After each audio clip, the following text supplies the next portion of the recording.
varias semanas producto del paro, porque nuestros técnicos no pueden llegar hasta algunas zonas a revisar justamente y tratar de solucionar el tema. Así que tenemos esa dificultad para quienes nos están reportando justamente a través de la transmisión digital. Tenemos esa dificultad justamente asociada al paro. Esa es una de las consecuencias del paro.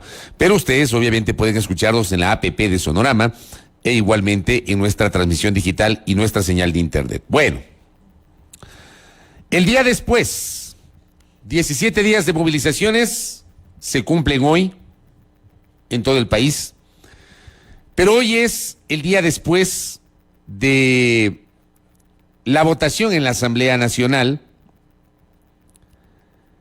que significó que el presidente de la República no fue destituido. Es la primera vez desde la vigencia de la actual Constitución, en octubre del 2008, que se echó mano de este mecanismo constitucional, consagrado en la Constitución, para llevar adelante el trámite de un procedimiento de destitución del presidente de la República por la causal de grave crisis política y conmoción interna. Se cumplió el procedimiento con algunos temas que pueden ser muy discutibles.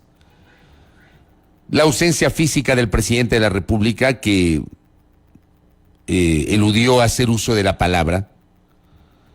El hecho de que se le permitió intervenir al secretario jurídico de la presidencia, que a mi modo de ver, creo que no se podía. O sea, la norma decía el presidente de la República. Para el caso de juicios políticos, que es una norma distinta, o para el ejercicio de otro tipo de fiscalización, incluso se permite una delegación, pero en este caso la norma es muy específica. Por supuesto, siempre dicen que donde hay dos abogados hay tres opiniones y eso se prestó para la interpretación. Hay quienes señalan que el secretario jurídico sí tenía la posibilidad de ser recibido por el Pleno de la Asamblea Nacional por delegación del presidente. El secretario jurídico lo que hizo fue leer la comunicación del presidente con sus descargos. Se certificó el procedimiento, lo hizo ayer al cierre del debate el presidente de la Asamblea Nacional. Un debate larguísimo, recontra largo. Yo no recuerdo en la historia de este país, no recuerdo un tema que haya tenido tal nivel de intervenciones. 109 de 137. 109 de 137 legisladores intervinieron. Yo no, en mi cabeza no tengo precedente alguno. No tengo precedente alguno de tal cantidad de intervenciones. De mi experiencia en la cobertura del Congreso Nacional, no recuerdo tal nivel de intervenciones. Tal vez lo que se me viene guardando las distancias, ¿no? Fue el juicio político Alberto Dajic, donde se optó por la votación nominal, que significaba que cada diputado podía razonar el voto por 10 minutos. Y la votación fue larguísima. Empezó la tarde, noche de un jueves y terminó al amanecer de un viernes, a las 8 de la mañana de un viernes. Pero aquí intervinieron 109 de 137, número inédito, y obviamente habrá que ir analizando, ¿no? Porque de esas 109 intervenciones, yo creo que para rescatar nos sobran los dedos de las dos manos. Para rescatar. Efectivamente, me confirma Belkis que en esta asamblea, desde que es asamblea 2009, nunca ese número de intervenciones. Pero digo, de esas 109, yo creo que esto me sobra. Esto me sobra. Los dedos de esta mano y de esta mano me sobran. El resto, intervenciones paupérrimas, de llorar, leídas, ni siquiera leían bien. Una vergüenza, de verdad que fueron intervenciones, muchas de esas vergonzosas, terrible. Pero bueno, el país ahí está, ahí tiene el país para mirar. Esa creo que es la virtud de las plataformas digitales y de los medios legislativos. Y se da paso a la votación. Ayer, por ejemplo, durante toda la jornada, imperó el reino de la especulación en este país, lo cual a mí en lo personal me parecía súper irresponsable. El estar durante todo el día haciendo sumatorias, diciendo ya les falta solamente 12, ya les falta 5, ya les falta 10, se cayó la intención de no sé quién, se cayó la intención de no sé cuánto, etcétera. Me parecía a mí súper irresponsable caer en el plano de la especulación en un momento tan delicado como el que estamos viviendo. Porque por supuesto eso empezó a agitar el avispero durante la jornada. Cada quien sabrá por qué generaba esas publicaciones. Yo al menos me negué durante todos estos días, me negué a hacer algún tipo de proyección siquiera sobre lo que podría haber sido el desenlace de la votación.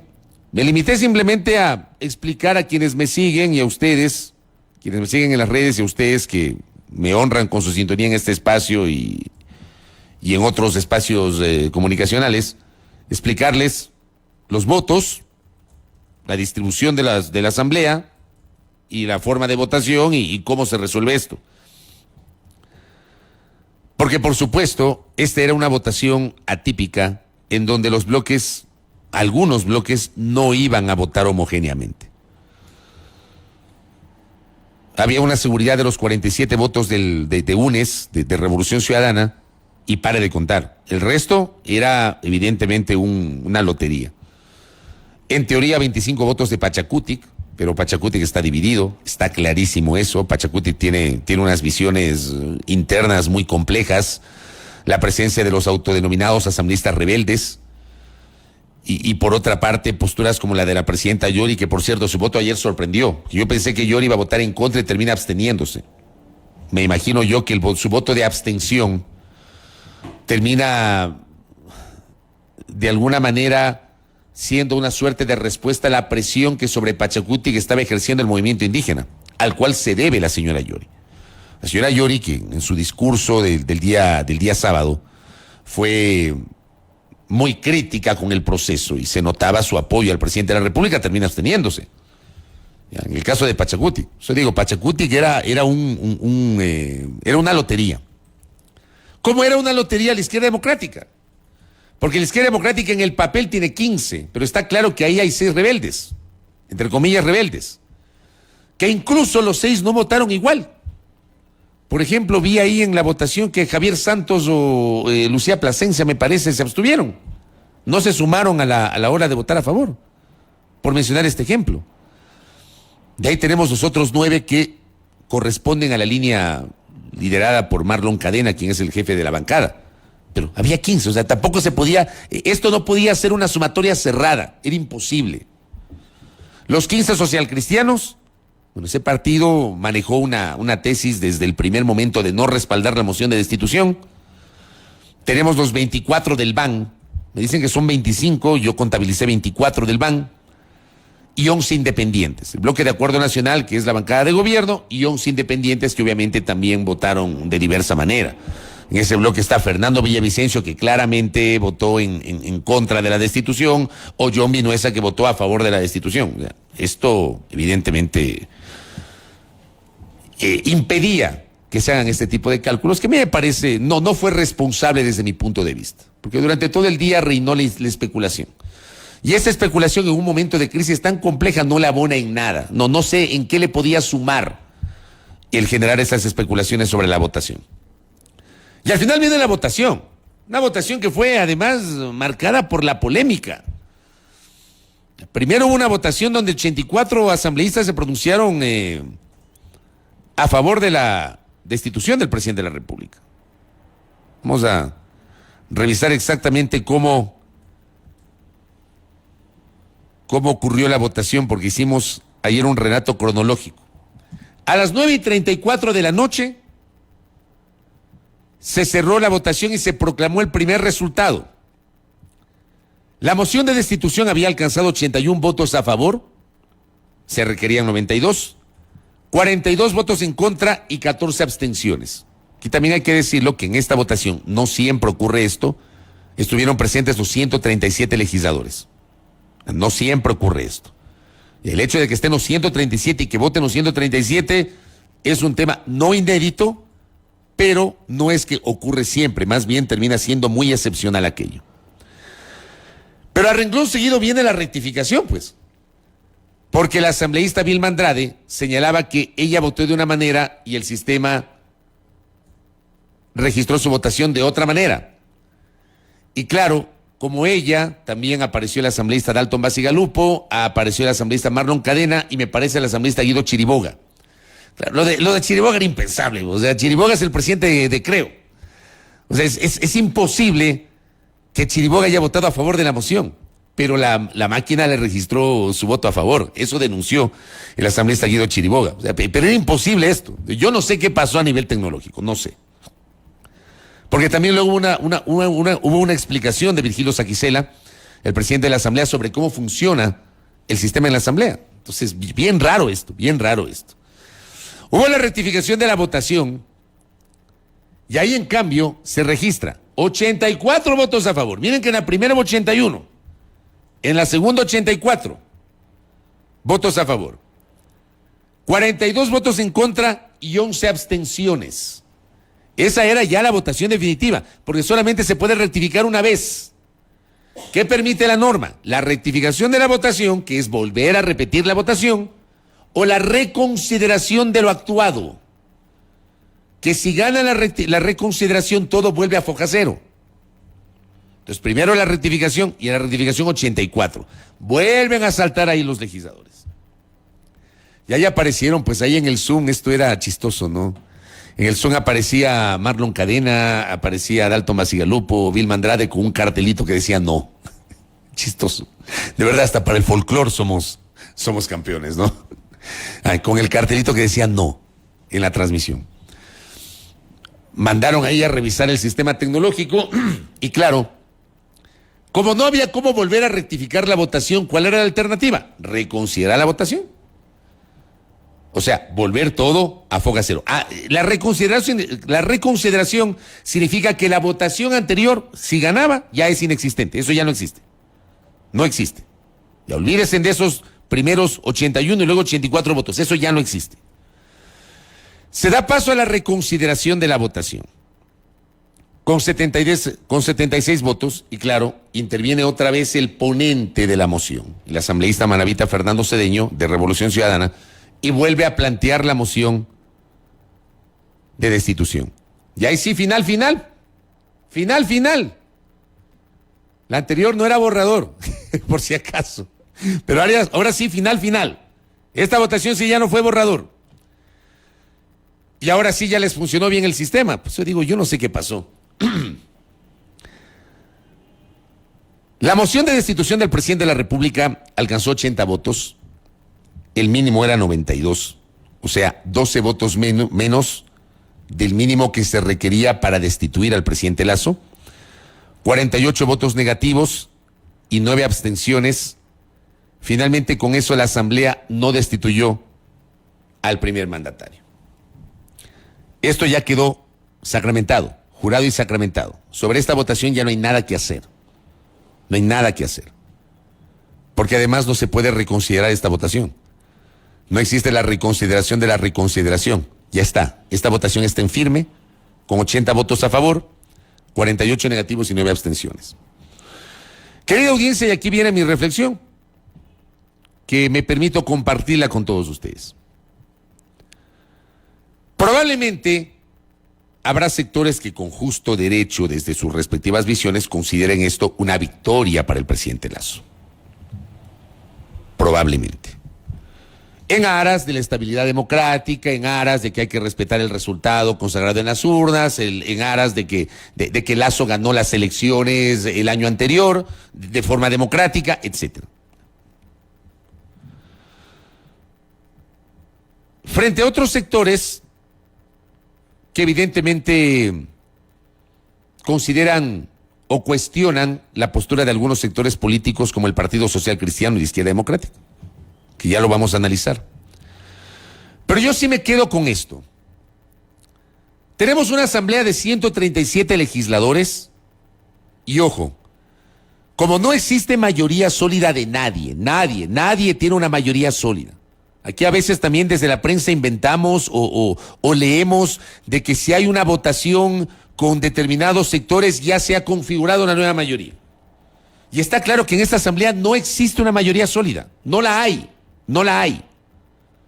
Ya. Esa mayoría que permitió la elección de Guadalupe Llori como presidenta, la configuración del CAL y el armaje de las comisiones legislativas el 15 de mayo del año anterior, esa mayoría existió para eso y nada más. Esa mayoría luego ya no funcionó para el caso de la toma de decisiones en el ámbito de la legislación, por ejemplo, para la aprobación de leyes. Esa mayoría ya no existió. Esa mayoría sirvió para eso. Pero nosotros asumíamos de que esa es la mayoría parlamentaria. Esa mayoría nunca existió, sino solamente para elegir autoridades de la Asamblea. Después se hablaba de la mayoría del correísmo con los rebeldes de Pachacuti y con no sé cuántos otros sectores. Esa mayoría tampoco existe. Y los socialcristianos, que votaron a favor de la destitución de la señora Llori para que el señor Saquicela asuma la presidencia de la Asamblea Nacional. Yo les pregunto, ¿ustedes creen que esa mayoría existe? No existe. Esa mayoría sirvió para un objetivo específico, que era la de, justamente, destituir a Guadalupe Llori y posibilitar que el primer vicepresidente, Virgilio Saquicela, asuma la presidencia de la Asamblea Nacional. Pero esa mayoría no existe.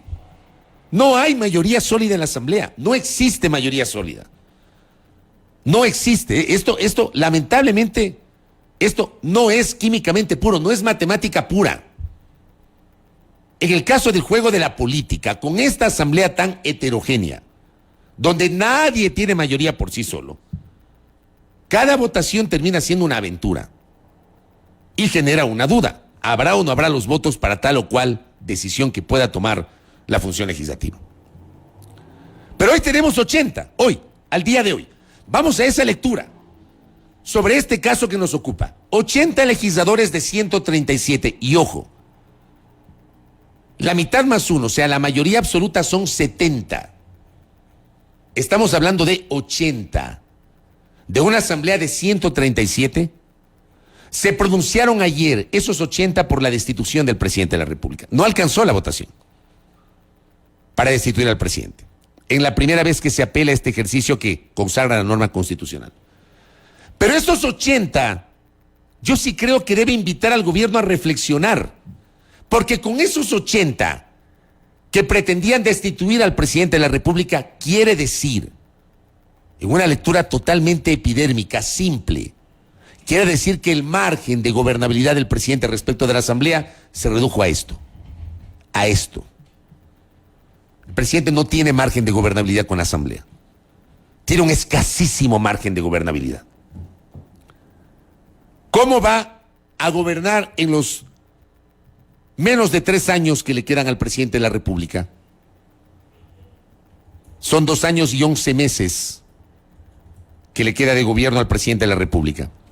¿Cómo va a gobernar con una asamblea en donde 80 asambleístas se pronunciaron por su destitución? Este no es un dato menor. ¿Cómo va a ser la relación del presidente con la función legislativa? ¿Saben cuál es entonces la gran pregunta que yo la formulaba ayer en mi cuenta Twitter? Desde lo político, ¿qué va a hacer el gobierno? Porque esto que estoy señalando debería ser visto como un reto para el gobierno y como un jalón de orejas para el propio gobierno, para asimilar los errores, para entender el momento que está viviendo el país, para dar un giro de 90 grados. Ojo que no digo 360 como algunos dicen, que eso es ridículo, no se puede dar un giro de 360 porque se llega al mismo lugar. Ni tampoco pretendan que Lasso dé un giro de 180 grados, porque Lasso tiene su propia visión ideológico-política, que es legítima desde su óptica, pero sí un giro de 90 grados, para corregir aquello que no ha funcionado en su primer año de gobierno, y que el presidente de la República tiene que tener el sentido común y la sabiduría de hacer una autocrítica sobre aquello que no ha funcionado e impulsar desde su condición de presidente de la República los cambios, empezando por su entorno, por su equipo, porque hay gente que claramente no le ha funcionado y hay gente que claramente no abona a la paz de la República y que son parte del entorno del presidente Lasso. Esto que estoy señalando, esos 80 votos deben ser leídos como la posibilidad de que el jefe de Estado entienda que su margen de gobernabilidad se ha reducido a la mínima expresión y que la única manera de enfrentar ese escasísimo margen de gobernabilidad, si quiere sacar al país adelante, es cambiando su visión política y entendiendo que debe gobernar de otra manera. Entendiendo que no basta con que cada vez que hay una presentación pública nos presentan las bondades del plan de vacunación contra el COVID-19. Entendiendo que tiene que reconocer que el primer año se quedaron con el COVID, con el plan de vacunación y pare de contar. Y que se olvidaron de los medicamentos, de los hospitales, de los médicos, de la seguridad, de la inversión pública, de las carreteras, del alto costo de la vida. Porque se olvidaron de eso. Entendiendo que no cabe que cada 2 o 3 meses siga amenazando con disolver la Asamblea Nacional, sin buscar un mínimo de conciliación. Entendiendo que no vale pelearse con todo el mundo. Y hablando de pelearse con todo el mundo, este no es un dato menor. ¿Quiénes terminan salvándole al presidente de la República ayer? ¿Quiénes? Jaime Nebot y Javier Hervas. Nebot y Hervas. Los dos terminan salvando la presidencia de la República. A Jaime Nebot le han dicho de todo. Que dicen, no, peleados los compadres se dicen las verdades. Entonces, los socialcristianos respaldaron, renunciaron, declinaron una candidatura presidencial propia. Respaldaron la candidatura de Lasso. Estuvieron en la camioneta de las campañas Nebot con Lasso, pidiéndole el voto a la gente. A la vuelta de la esquina, el 14 de mayo se pelean. 14 de mayo del año anterior se pelean. Y en los últimos tiempos se han dicho de todo. Lasso le ha dicho de todo a Nebot, Nebot le ha dicho de todo a Lasso. Se han dicho de todo, de todo. Resulta que los socialcristianos terminan no adhiriéndose a la moción de destitución. En uno o en otro sentido. Me parece que... a ver, quiero revisar la última votación de ayer. Porque si mal no recuerdo, por ejemplo, uno de los asambleístas socialcristianos, el asambleísta Luis Almeida Morán, terminó absteniéndose, no votando en contra de la destitución del presidente. A ver, aquí tengo la última votación. ¿Cuáles fueron las abstenciones? Exacto, Luis Almeida. Marjorie Chávez también se abstuvo. Vea usted, socialcristianos. Giselle Molina, ¿de qué partido es? Tú sabes. Pachacuti, ya, correcto. Luis Almeida y Marjorie Chávez del Partido Socialcristiano se abstuvieron, pero no votaron a favor. Pero los socialcristianos terminan, bueno, sabrán ellos por qué se abstuvieron. Porque los otros socialcristianos votaron en contra de la destitución. Sabrán ellos, seguramente le tendrán una explicación al país y al propio partido de por qué se abstuvieron. Pero Nebot le termina salvando al presidente Lasso. Y el otro que le termina salvando es Hervas, a quien Lasso le dijo evasor, y sobre quien supuestamente, y digo supuesto porque no sé qué habrá pasado, ¿no? Supuestamente le abrieron una investigación sobre sus temas tributarios, que por cierto, como en este país somos tan coyunturales y nos olvidamos, ya nadie se acuerda de qué pasó con la acusación del presidente Lasso sobre Hervas y sobre sus supuestos líos tributarios. Ya nadie se acuerda. Nadie le ha dado seguimiento, nadie se acuerda. Ni el propio Hervas lo menciona, peor el presidente.